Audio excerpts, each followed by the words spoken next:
ప్రచారం చేసి కాంగ్రెస్ పార్టీని గెలిపించడం చాలా హ్యాపీగా ఉంది. రేవంత్ రెడ్డి గారు ధన్యవాదాలు మీకు. మీరు అక్కడ ఈవెన్ అంటే ఒక విధంగా చెప్పాలంటే ఫండింగ్ కూడా తెలంగాణ నుంచి కొంత చేశారని చెప్పారు. మంచిదే. టీఆర్ఎస్ ఉన్నప్పుడు వేరే చోట్ల వేరే రాష్ట్రాలకి తృణమూల్ కాంగ్రెస్ కు అక్కడ ఇచ్చారు. బట్ ఏదేమైనా మన ముఖ్యమంత్రి వేరే దగ్గరికి వెళ్ళి అక్కడ కాంగ్రెస్ పార్టీని గెలిపించడం అంటే గనక డెఫినెట్ గా, ఎందుకంటే డికే శివకుమార్ ను కర్ణాటక ఉప ముఖ్యమంత్రిని తీసుకెళ్లి అస్సాంలో వేశారు. బట్ అది వర్కౌట్ కాలేదు. మన ముఖ్యమంత్రి అక్కడ కాలికి బలపం కట్టుకొని తిరిగారు Revanth Reddy. So hats off to you Revanth Reddy. కేరళలో మీరు కాంగ్రెస్ పార్టీని గెలిపిస్తున్నారు. సో అక్కడ మన మంత్రులు బట్టి విక్రమార్క గాని శ్రీధర్ బాబు గాని చాలా మంది ప్రచారం చేశారు. సో అక్కడ చాలా మంచి రిజల్ట్ ఉంది. సో కొంత కేరళలో పినరయి విజయన్ కు లెటర్ చాలా లేఖలు కూడా రాశారు. తెలంగాణ సంబంధించి అభివృద్ధి, కేరళకు సంబంధించి అభివృద్ధి అని వాళ్ళిద్దరి మధ్య లెటర్ వార్ నడిచింది.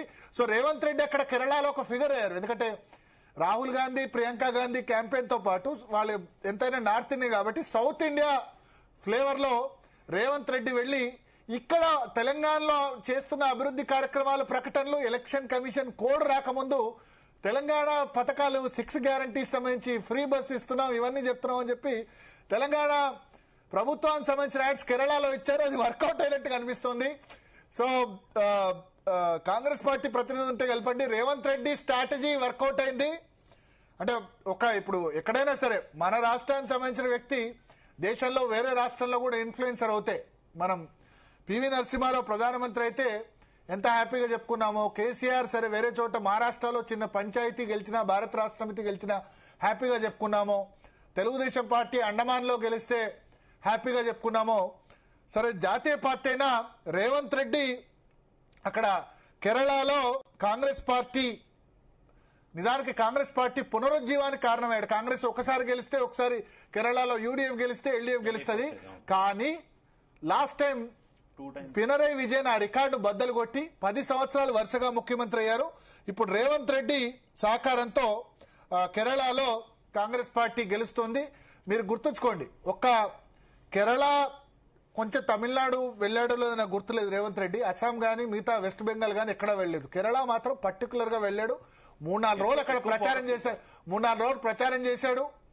మనకు తర్వాత ఏమంటారు రిసోర్స్ మొబిలైజేషన్ చేశాడు. ఇవన్నీ కూడా ఒక విధంగా ఇప్పుడు దేశ కాంగ్రెస్ పార్టీలో రేవంత్ రెడ్డి చాలా కీలక పాత్ర పోషిస్తున్నానడానికి మనకు ఈ కేరళ సంబంధించిన ఎగ్జాంపుల్. పినరయి విజయన్ మళ్ళీ తిరిగి లేఖ రాశారు 2-3 సార్లు. మీ మోడల్ కరెక్ట్ కాదు, తెలంగాణ మోడల్ కరెక్ట్ అంటే తెలంగాణ మోడల్ కేరళలో అభివృద్ధి చేసింది మీరు కమ్యూనిస్ట్ గవర్నమెంట్ కాదు, మా కరుణాకరన్ చేశాడు, మా ఉమెన్ చాందీ అక్కడ డెవలప్మెంట్ చేశాడు, మా ఆంటోనీ డెవలప్మెంట్ చేశారు, మీరు కారణం కాదని చెప్పి మళ్ళీ లేఖల మీద లేఖలు రాసుకున్నారు. ఇక్కడ మిత్రపక్షాలు ఇన్ఫాక్ట్ అంటే సిపిఐ మిత్రపక్షం ఉంది అక్కడ. దానిలో ఇక్కడేం పెద్ద ఇండియా కూటమిలో పార్టీలే, బట్ అక్కడ కొట్టుకున్న పరిస్థితి. సో ఓవరాల్ గా once again congratulations to Revanth Reddy. కేరళలో చాలా మంచి result. Yes, PCR social media desk మనం హెడ్లైన్ పెట్టుకోవచ్చు. రేవంత్ రెడ్డి ఏమంటారు, రేవంత్ రెడ్డి కేరళలో కాంగ్రెస్ పార్టీకి కేరళలో రేవంత్ సూపర్ కంట్రిబ్యూషన్ అని మనం హెడ్లైన్ కూడా పెట్టుకోవచ్చు. సో ఇటువైపు బహుశా ఇప్పటి వరకు తమిళనాడుకు సంబంధించిన అప్డేట్ మనకు కొద్దిసేపటి క్రితమే తమిళనాడు సంబంధించిన అప్డేట్ వచ్చింది. DMK 52, Anna DMK 53, TVK 81. నేను అందుకని చెప్పాను నెక్స్ట్ ముఖ్యమంత్రిగా Vijay. PCR social media desk alert, Tamil Nadu తదుపరి ముఖ్యమంత్రిగా అని క్వశ్చన్ మార్క్ వేసుకొని పెట్టుకోవచ్చు. తమిళనాడు తదుపరి ముఖ్యమంత్రిగా విజయ్. ఎందుకంటే అన్నాడీఎంకే డిఎంకే అధికారంలోకి రాకుండా ఉండేందుకోసం ఖచ్చితంగా అక్కడ ఖచ్చితంగా సపోర్ట్ కూడా ఆయనకు ఇచ్చే అవకాశం ఉంటుంది. 100కి 200% డిఎంకే రాకుంటే చాలు, మళ్ళీ రెండోసారి వస్తే అన్నాడీఎంకే కిల్ అయిపోతుంది.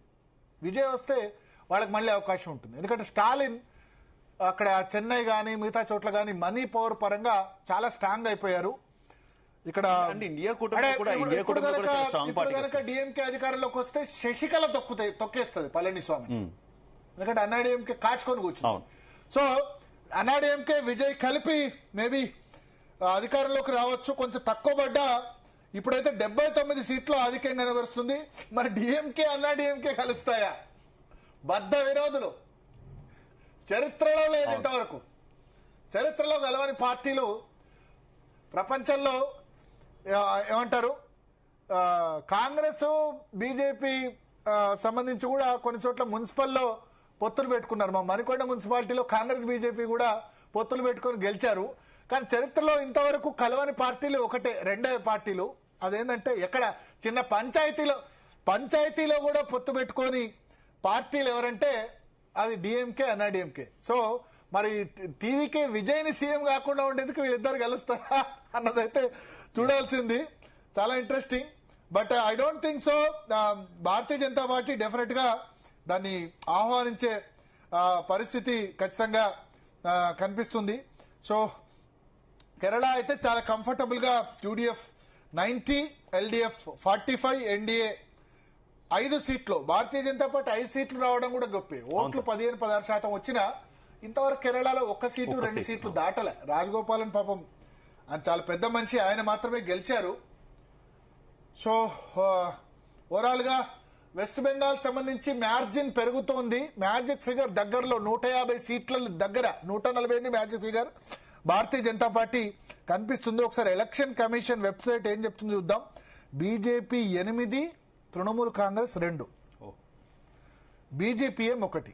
అంటే బీజేపీ 9, అంటే NDA 9, Trinamool Congress 2. Election commission website మాత్రం వార్ 1 సైడ్ అని చెప్తుంది. చూడాలి, ఇంకా ట్రెండ్స్ రావాలి. ఎలక్షన్ కమిషన్ వెబ్సైట్ ప్రకారం తమిళనాడులో అన్నాడీఎంకే నెంబర్ 1 పార్టీ, 20 సీట్లు ఆధిక్యం, టీవీకే 18. సో దట్ తమిళనాడులో పోస్టల్ బ్యాలెట్ ముందు లెక్కిస్తారు. సో పోస్టల్ బ్యాలెట్ లో డిఎంకే పట్ల యాంటీ ఇన్కమెన్సీ చాలా క్లియర్ గా కనబడుతుంది. డిఎంకే 9 చోట్ల, కాంగ్రెస్ 2 చోట్ల, పిఎంకే 1 చోట ఆధిక్యంలో కనబడుతుంది. పుదుచ్చేరిలో NDA clear, all India Rangaswamy Congress 4, Congress party 2, Anna DMK 1, DMK 1, independent 1. So Rangaswamy Congress 4, Anna DMK 1 కలిపితే 5. ఇక్కడ కాంగ్రెస్ పార్టీ 3, ఇండిపెండెంట్ 1 ఆధిక్యంలో మనకు కనిపిస్తున్నారు. అస్సాంలో BJP 29, Congress 7, Bodoland people's front 5, Assam Gana Parishad 3. ఇవన్నీ చూస్తే క్లియర్ గా ఉంది. కేరళలో చాలా క్లియర్ గా ఉన్నారు. సో మాట్లాడదాం. కత్తి వెంకటస్వామి గారు ఉన్నారు మనతో పాటు. కత్తి వెంకటస్వామి గారు నమస్కారం. నమస్కారం. నమస్కారం.